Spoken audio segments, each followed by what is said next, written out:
Em nome do Pai, do Filho e do Espírito Santo. Queridos amigos do Apostolado Glória de Maria, sejam bem-vindos a mais uma apresentação sobre o caso da Irmã Lúcia. Como vocês podem ver, eu trago aqui duas esculturas da Irmã Lúcia 2 e da Irmã Lúcia 1. A finalidade desse vídeo é mostrar com mais detalhes as diferenças fundamentais e essenciais na estrutura facial da Irmã Lúcia 1 e da Irmã Lúcia 2. Eu recentemente fiz um relatório para o Sister Lucy Truth, que eu publiquei também no meu canal, e o objetivo desse vídeo é fazer uma espécie de ilustração, daquele relatório, mostrando com as imagens tridimensionais aquilo que eu pretendi descrever no relatório. Então vamos analisar as imagens parte por parte.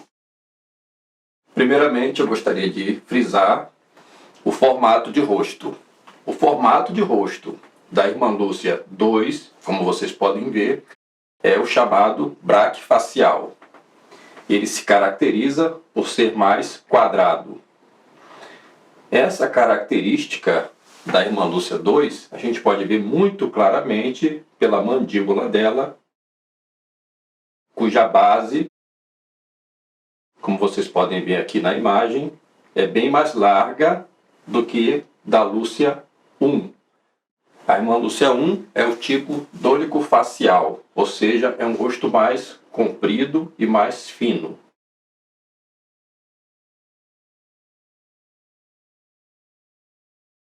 Quando a gente olha as fotografias da Irmã Lúcia 1 e da Irmã Lúcia 2, a primeira coisa que salta os olhos é o formato do rosto diferente.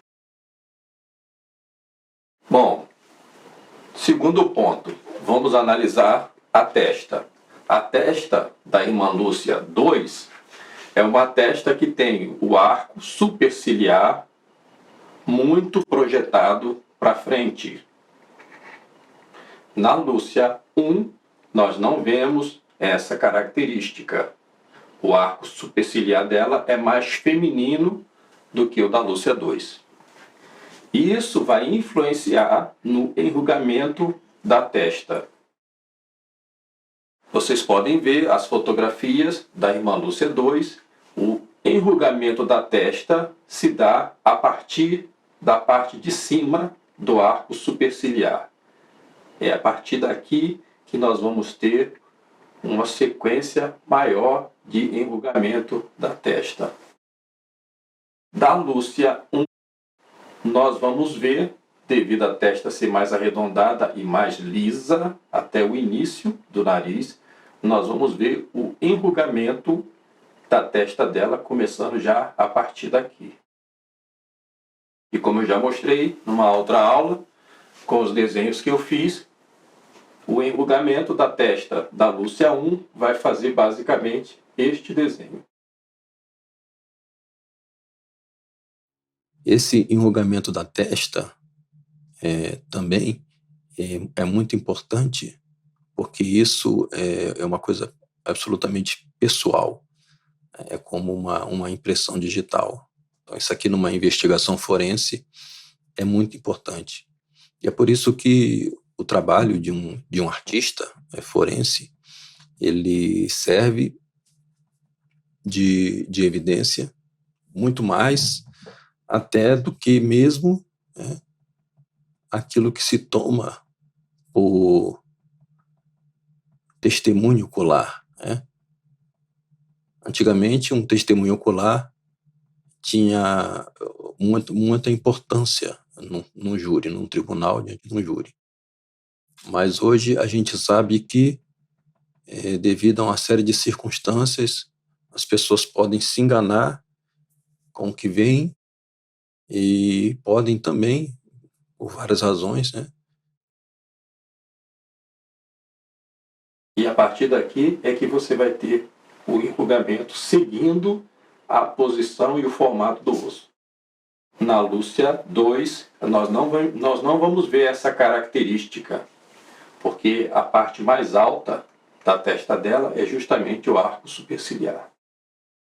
E isso explica para nós também a diferença de distância entre as sobrancelhas da Lúcia 2 e da Lúcia 1. Da Lúcia 1, as sobrancelhas, como o desenho da testa é mais arredondado, favorece um desenho também mais nítido e mais próximo das sobrancelhas do que na Lúcia 2. Outro ponto, vamos analisar o nariz. Recentemente, no vídeo da Christine Niles, do Church Militante, ela disse que esse espaço entre o nariz e a boca, chamado filtro,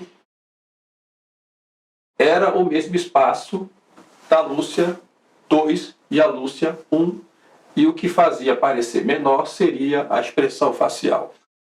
No entanto, por essas esculturas aqui, a gente pode ver muito claramente que são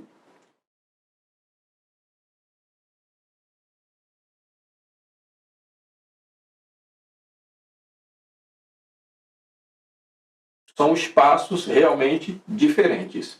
Na Lúcia 1, esse espaço é muito mais próximo do que na Lúcia 2. A Lúcia 2 tem um filtro mais distante.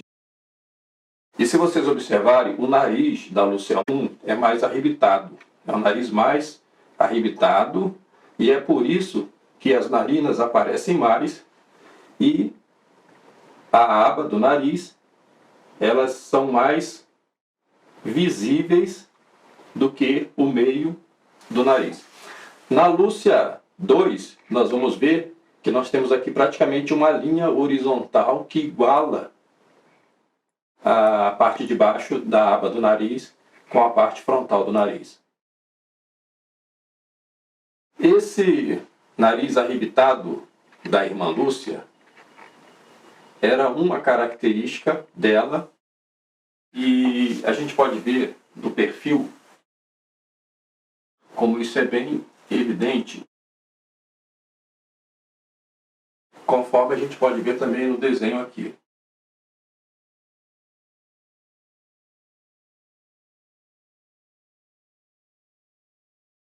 Os olhos da Lúcia 1 são olhos maiores do que da Lúcia 2.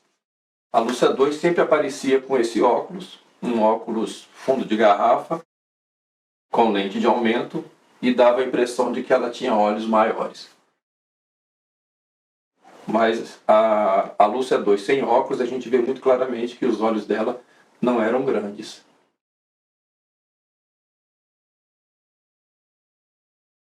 Com relação à boca, a gente sabe que com a idade a boca tende a diminuir.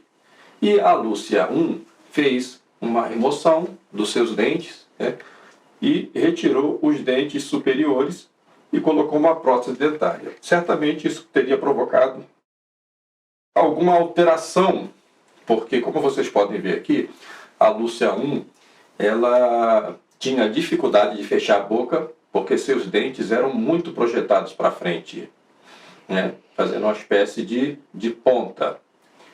Isso provavelmente ocorria na Lúcia 1 porque esse arco da dentição superior dela era apertado demais para o tamanho dos dentes. E isso também explica por que é que a mandíbula dela não é larga como a mandíbula da Lúcia 2. Esse arco do dente era mais estreito, mais apertado. Mesmo que ela tivesse arrancado os dentes, como a gente sabe que ela arrancou, e tivesse colocado a prótese dentária, não seria suficiente para provocar grande modificação na estrutura do arco dela e na estrutura mandibular dela.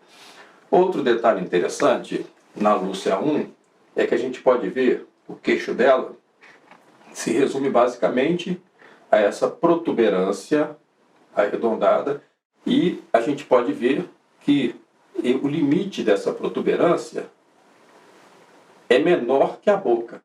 E ainda essa boca aqui é uma boca fazendo bico, devido, né, à projeção dos dentes para frente.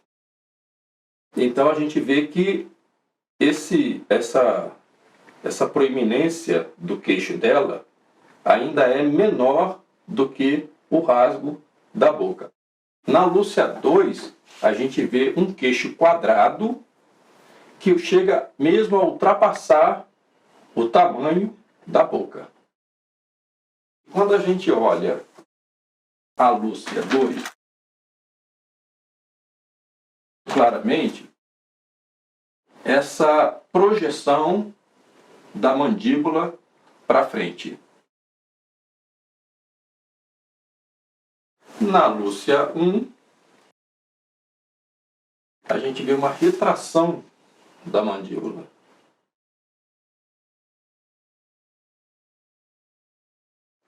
Embora